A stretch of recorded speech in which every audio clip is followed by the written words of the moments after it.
And the gentleman that I would really like to bring up to the stage right now is a favorite son of Nova Scotia. He's the author of 16 books. And I hate to admit it, but I know people who haven't even read 16 books, and he's written 16 books. He's a broadcaster and a journalist. You see him every Sunday in the Sunday Herald, and he knows all about what it means to dance with change. Well, ladies and gentlemen, Nova Scotia's Silver Donald Cameron.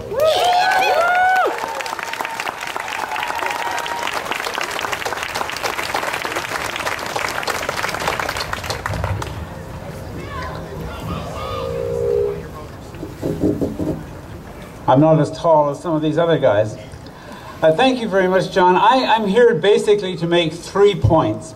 And the first is a point about Elizabeth May. I've known Elizabeth May since she was 18 years old, when the two of us were working together to try and prevent the forest industries from spraying poisons across the forests of our beloved Cape Breton Island. Yeah! Yeah! The odd caper here today.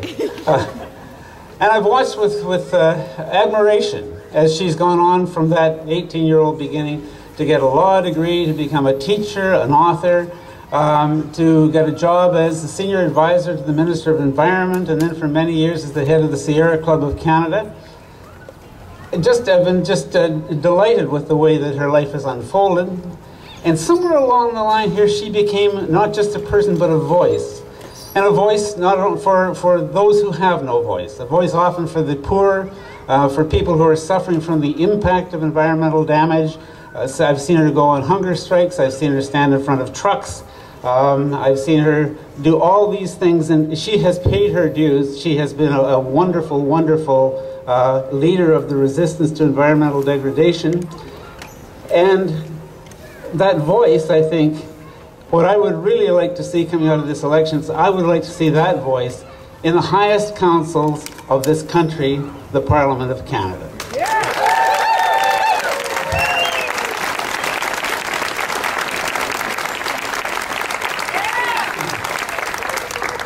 My second point is that to hold the Green Party out of the leadership debates in this election is to compound one injustice with another. And this is not a partisan comment. I mean, the sign in front of my house is not green, it's orange. But this is a matter of democracy. This is a matter of the kind of nation we have, the kind of nation we want.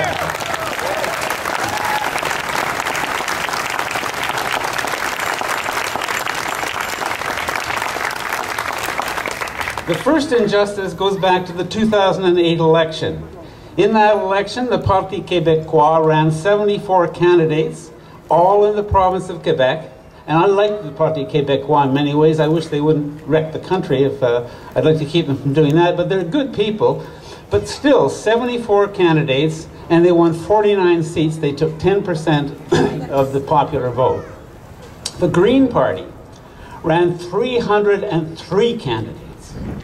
And those candidates were in ridings from here in Halifax to Sook, BC, from the spiky towers of Toronto to the frozen shores of Nunavut, right across the country, coast to coast to coast, 303 candidates, almost 1 million votes, 7% of the vote.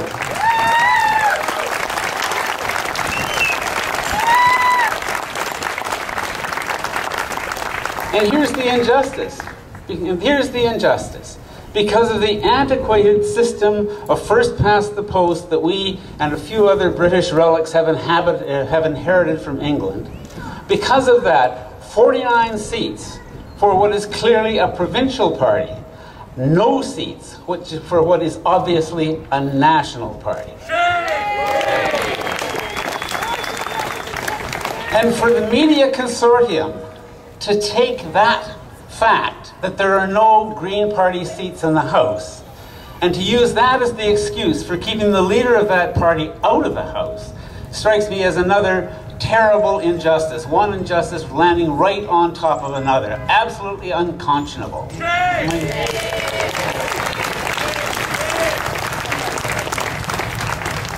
My third point is that this is not a difficult problem. This is not a problem like climate change. This is not a problem like the extinction of species. This is not a problem like the penetration of noxious chemicals through our world, to the extent that David Suzuki says that each and every one of us standing here carries 2 or 3 pounds of plastic within our bodies. 2 or 3 pounds of plastic. That's a difficult problem. The debates is not a difficult problem, and it could be solved by supper time.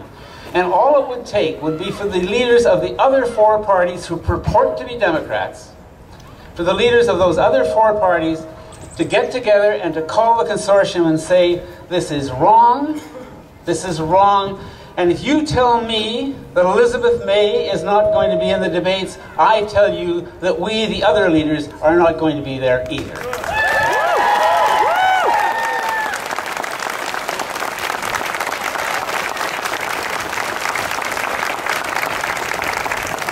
I want to thank you all for coming out on a sunny Saturday to do your bit to stand up for Canadian democracy.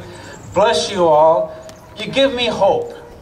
Seeing this crowd gives me hope. You give me hope that eventually the Parliament of Canada will truly belong to the people who really own it. And that's you and me, brothers and sisters, and our friends and our families and our neighbors. We, the people of Canada, bless you all for coming.